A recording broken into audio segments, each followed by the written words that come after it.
So do you know why some marriages are suffering, like are going through hard things? Yes, I know the economy right now is not balanced, right?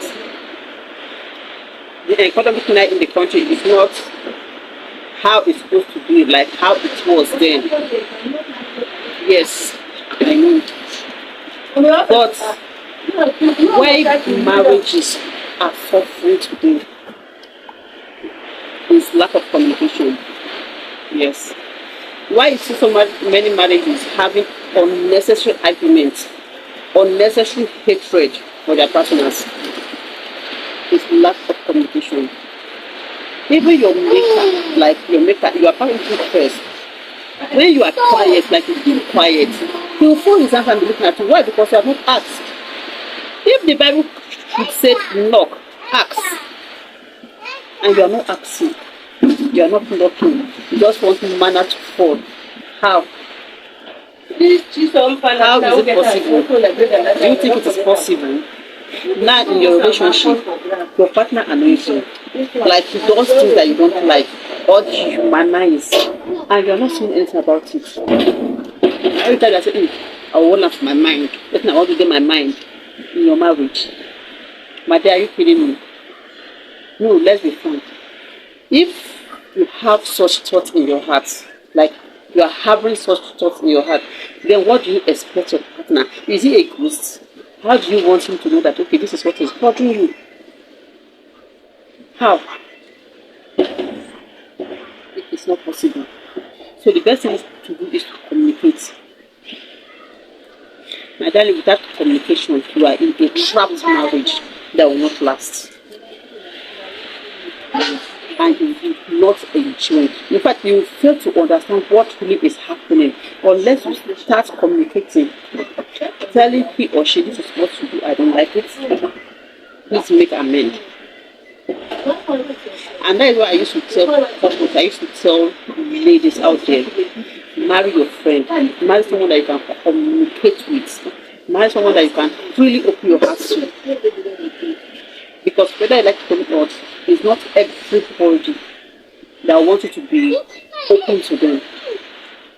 There are some men that will always want to, this thing called pride that is eating them up.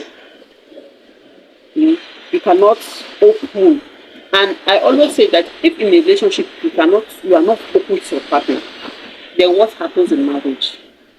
My darling, it is better for you to have a failed marriage, a failed relationship, than a failed marriage. Because once you are there and you want to come out, the first thought that will come to your head is, what will people start saying?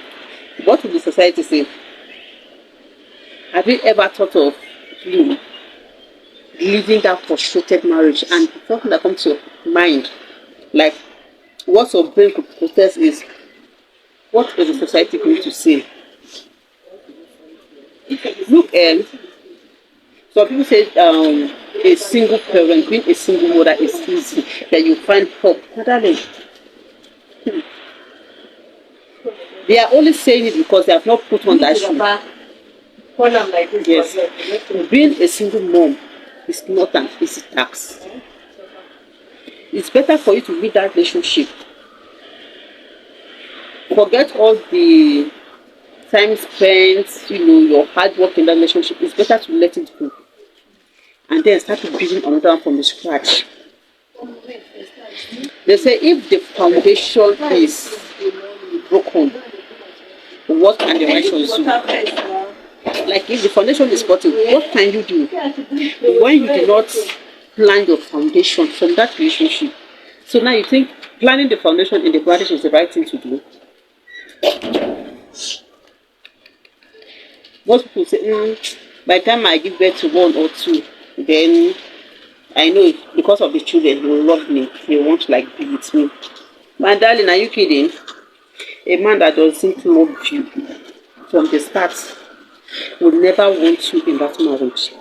And even if you trap him with that child, be ready to face the consequences, because you can only be a housewife and you have no space in his heart. And let me tell you, The men of these days, they love, they love someone that they can control. Someone that they can say, sit down, and they will sit down. They don't love taking responsibilities. You get? They just want someone that they can manipulate. A lady that, So if you decide to put yourself in that shoe, then it is fine. But now the question I want to leave you guys with is, as a lady, as a man, ask yourself this question: what do I really want? How do I want my marriage to be? How do I want my home to be?